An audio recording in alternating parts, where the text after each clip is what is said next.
explain that we started during Return to Ravnica, so we're naming our very first brand new MTA office space after Ravnica. And it's really, really wonderful and a huge step forward for us. Of course, we couldn't have done it without all of your support out there in Magic Land. And the change is going to mean some great changes for you too. It's going to mean higher production quality for all of our videos. The wall behind us is going to look 1 million times better. Yeah, all the videos you watch on our YouTube channel are going to look better. There's not going to be a door and a closet that goes to somewhere. I'm not sure. I haven't opened it since I bought the house. If Magic against each other. Yeah. A better maybe streaming with some setup. friends also. What? All right, Magic players.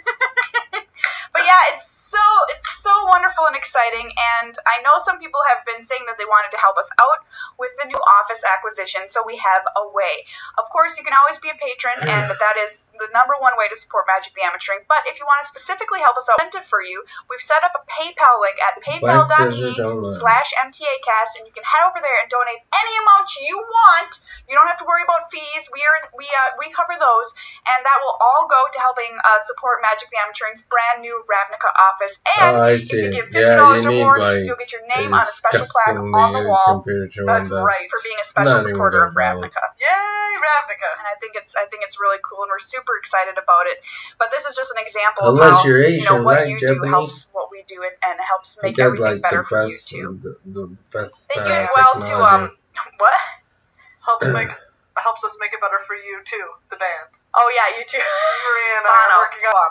Oh. My understanding is that the Edge's name is the Edge. That's badass. All right. It really is. You know what's also badass is Card Kingdom. CardKingdom.com/MTAcast is the best place to go to buy your singles, buy your boxes. Look at this box of Ravnica. Buy your doubles, buy your triples. Triple is important because that's how many packs are in a draft. Yeah, you need those. That's right. That's sweet. What is sweet box? Yeah.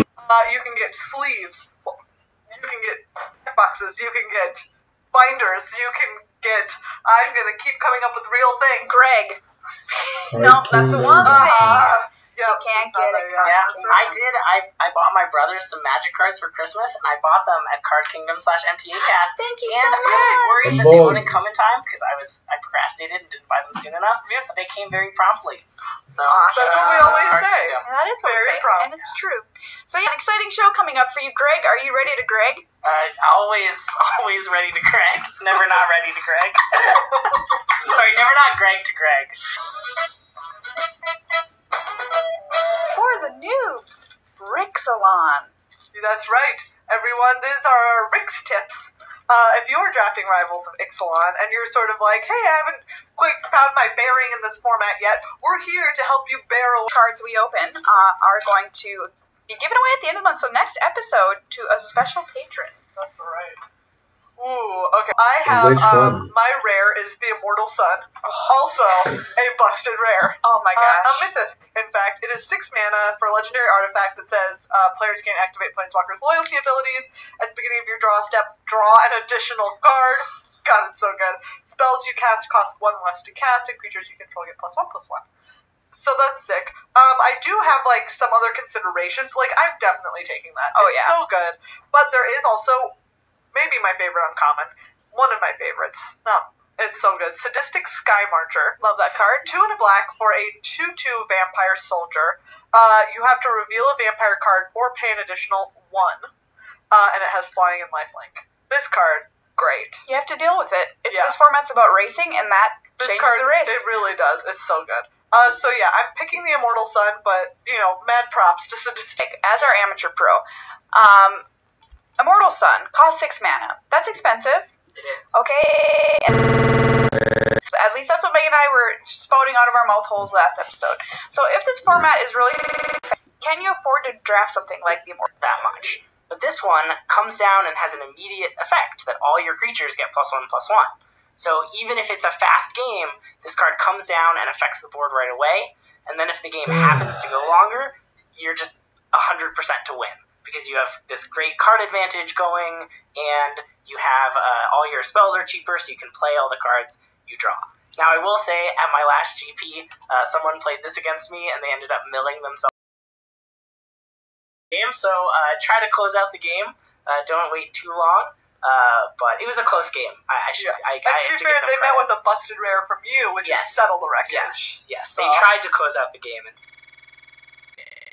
So you do want to, I want to have a board by the time I'm casting this, because I really want that creatures clause at the very end to have a good impact.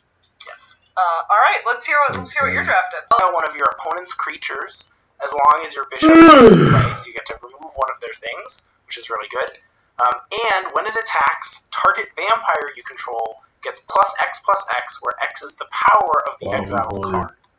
So it can grow itself and attack for a lot, or you can attack with it and grow something else, like if you have a flyer you want to get through, and it removes one of their threats, and your opponent really has to answer it to get their threat back. So I think I'm going to take this Bishop of Binding. You're going to like what I'm passing, Neil. Some other cards in the pack. There's a Bombard, which is one of my favorite removal spells in the format because it's an instant. It's a 3-mana instant that deals 4 damage. So before I saw my rare, I thought I was going to take that. And a couple good quality creatures in all the tribes. So I'm hoping something nice will come back for me in this pack.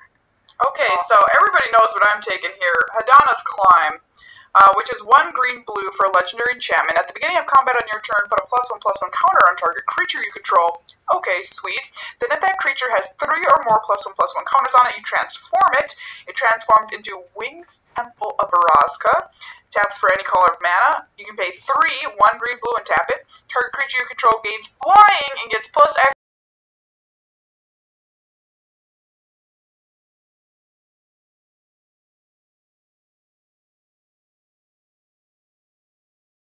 Counters on things, so sometimes you just play this card. Yeah. Put your 3rd counter on something that already has 2 counters, and you automatically flip it. And then it's out of danger range, because then it's a land. So good. So my rare is actually foil as well. I have a foil in here. Kumena's Awakening, which is a really cool card. Also a very good card. If you have the City's Blessing, you get to draw 2 cards, kind of on your upkeep, same as the Immortal Sun. If you don't, then everybody gets to do it. Direfleet Netbreaker is great. Cherish. Nice. All right, so now we're all passing left. Pass. I'm gonna crack a new pack over here. So are you gonna take a card out? I will take the best card out. Okay. So I'll like a Mistcloaked Herald, which I'm actually pretty. I like that card. So if they take the champion with us now, you can just talk about what you're gonna do. That's true. Okay. So hold on just a second. What am I? What the fuck was that shit? This person in the seat next to me. Game over? And as my second pick, wow. This is hard, actually. I know, right? Okay. I guess I lost. Wow. Why did I lose? It don't matter. This game's Greg, you sent me some interesting choices. So some notable stuff in this pack is there's a Pitiless Plunderer, which is 3 and a black for a 1/4. Whenever another creature you control dies, create a colorless artifact treasure token with. You create a treasure. Actually, not taking that. That's for sure. There's the 2/2 dinosaur that flies for 3 and a white that can give another dinosaur flying. I don't think I haven't been a huge fan of that either. You know what?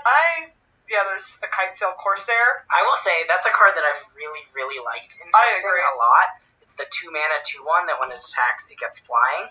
Yeah. It doesn't have much. That's true. I do think that I'm taking that or Mistcloaked Herald, or not knowing what my opponent took, or the person to my right took, maybe Martyr of Dusk, which I've also really liked. Yeah. Great card. So that stuff. I'm going to ponder those 3 cards for a minute. Greg, you tell us what you're looking at. Well, Megan kind of spoiled my choice when she revealed the Sadistic Sky Martyr. Oh, yeah. Because I'm very excited by that card. I already have 1 vampire in my deck that costs 4, and this is a vampire that costs 3 that needs me to have another vampire in my hand, so my cards have a lot of synergy. This is one of the strongest cards in the vampire archetype, so that makes me think that might be open. So I'm really excited to draft this card. You really want me to pass you this Martyr of Dusk? I don't even know what you're doing. It's a draft. It's very true. Yeah, I wanted to call out some of the commons in this pack, because we've been talking a lot about uncommons and rares, and sometimes when you're drafting, that's you know to take the rare a lot of the times. But some commons in this pack I really like. Water Knot is a really good card. It's a nice removal spell in blue. And the card Crashing Tide I've really been impressed by in the Merfolk deck especially. And there's a nice green-white multicolor card, which is Etzakazan Seer. Greg Seer. You did a dick in your mouth. And so that would actually, now that I think about it, go well with my Bishop too, because it's a white card and this is green-white. But I still think that the Sky Marcher is what I would take. Yeah, you kind of want to start building your critical mass of vampires, just because there's so many cards that care if your creature type is vampire. And that deck is popular, but if you can get into it, it's really good. Yeah. Okay, so Greg has shipped me, we've talked about some of it here. There's a Cherished Hatchling in the pack, which can be good if you are a dedicated dino strategy. However, I have seen it be very often just a 2-1 for 1 with sadly no upside. Now, my first pick was Hadana's Climb, so that is green. However, there's some pretty good merfolk in here in blue, including Mistcloaked Herald and Giltgrove Stalker. And there's also a Jadecraft Artisan, which I've liked. But my inclination is to honestly just take this little 1-drop. Yeah. 1/1 unblockable. Do you know what? I'm feeling the same over here, honestly. I like it. The only reason I like it over Kitesail Corset, I think it's usually a little bit easier to get into Merfolk, I've found, than to get into Pirates. And so this makes, if I pick up a bunch of, dumb Jade Bearers, which is a dumb card, except if you play a Mistcloaked Herald on 1 and then play a Jade Bearer on 2 and put the counter on it, then you've put yourself in a really nice spot. Greg, do you agree with this pick of mine, by the way? I think I would take the bomb. Well, I actually maybe like the Giltgrove Stalker over the Mistcloaked Herald if we're trying to be Merfolk. It's 2 power and is also hard to block, but honestly, I'm not sure. I haven't drafted this deck that much, so my experience with it is little. All right, well, I'm going hard. Yeah, okay. Going hard on the Mistcloaked Herald. Right. Should this be our last one? Last pick? I'll just pass this. I'm not gonna crack anymore. Okay, well, you just pass. You guys just tell me your next picks. Yeah. So this is hard. That's what she said. Alright. It's hard. That's what she said.